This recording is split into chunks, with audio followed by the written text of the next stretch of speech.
The briefing room at Naval Air Station Oceana hummed with restless energy. Captain Sarah Chen sat in the back row, her flight suit still damp with sweat from the morning's training sortie. Around her, dozens of naval aviators shifted in their seats, wondering why they'd been summoned on such short notice. At the front of the room stood a man who looked like he'd been carved from granite. Captain Marcus Webb, Navy SEAL Team 6, had the kind of presence that made even experienced fighter pilots sit up straighter. His weathered face bore the map of a dozen deployments, and his eyes held the steady calculation of someone who'd made life-and-death decisions in the darkest corners of the world.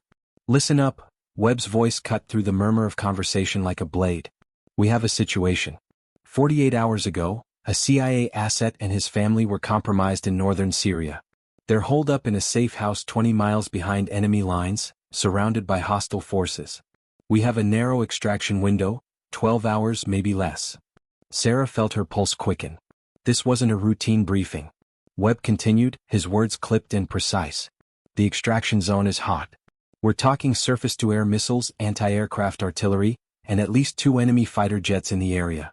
The terrain is mountainous, the weather's turning bad, and we'll be operating at the edge of our fuel range." He paused, letting the gravity of the situation sink in. "We need air support. Not just any air support. We need someone who's flown in combat, someone who knows what it's like when everything goes sideways at Mach 1. The room fell silent. Sarah could hear her own breathing. "So I'll ask you straight," Webb said, scanning the crowd. "Any combat pilots here? Anyone who's actually taken fire, made the hard calls, brought their bird home when it should have been scattered across a mountainside?" Sarah's mind flashed to Kandahar, 2019. The mission that had earned her the Distinguished Flying Cross and 6 months of nightmares. She'd been flying support for a Marine unit when they'd walked into an ambush. Her F/A-18 Super Hornet had taken shrapnel from a surface-to-air missile, lost hydraulics at 15,000 feet, and she'd still managed to lay down covering fire that saved 23 lives before limping back to base on fumes and prayers. She glanced around the room. Most of the pilots here were good, technically proficient, brave in their own right. But combat?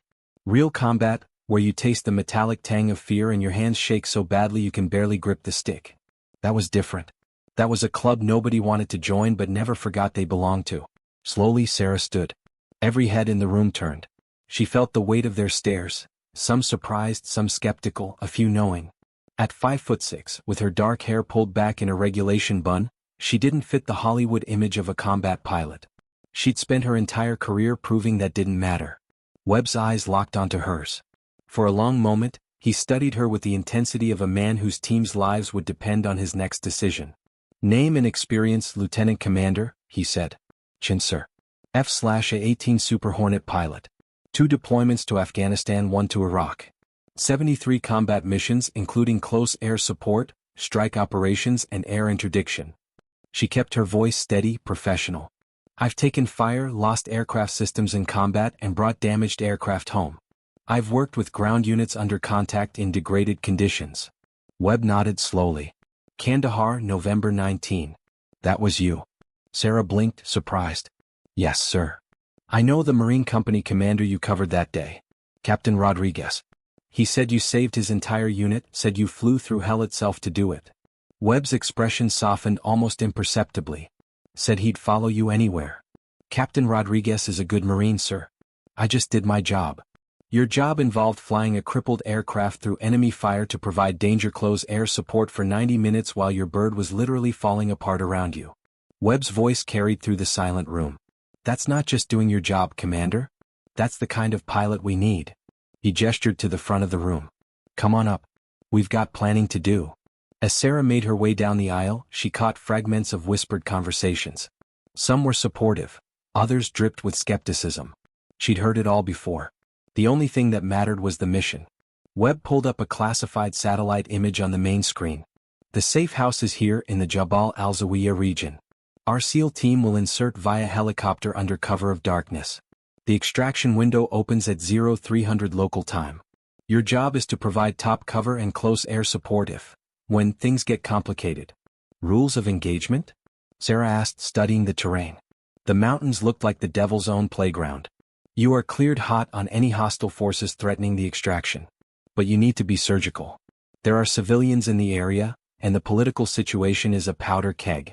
One mistake and we'll have an international incident on our hands. Sarah nodded. She'd operated under similar constraints in Afghanistan. It was the hardest kind of flying.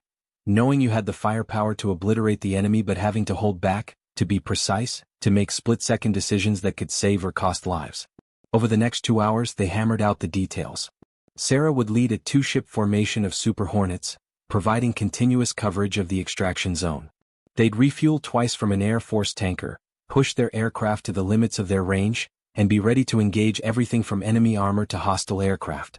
One more thing, Webb said as the briefing concluded. My team's lives are going to be in your hands tomorrow night. I need to know, can you handle that weight?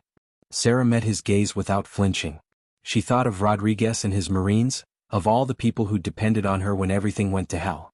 She thought of the hours of training, the sacrifices, the moments of pure terror that had forged her into the pilot she was. Captain Webb, she said quietly, I've been carrying that weight since my first combat mission. I won't let your team down. Webb extended his hand. His grip was firm, calloused, the handshake of a man who'd learned to judge character in the most unforgiving circumstances imaginable. I believe you, Commander. Let's bring our people home. As Sarah walked out of the briefing room into the fading afternoon light, she felt the familiar pre-mission focus settling over her like armor. Tomorrow night, somewhere over the mountains of Syria, she'd launch into darkness and uncertainty. A SEAL team would be counting on her. Lives would hang in the balance.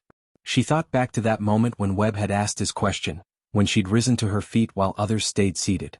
It wasn't about proving herself or seeking glory. It was about something simpler and infinitely more complex. Being ready when called upon, having the courage to stand when standing was required. Sarah looked up at the sky where the first stars were beginning to appear. Somewhere up there in less than 24 hours she'd be fighting to protect warriors she'd never met, to bring them home alive. She was ready. She'd always been ready. Author's note, this is a work of fiction. Any resemblance to actual events or persons is coincidental.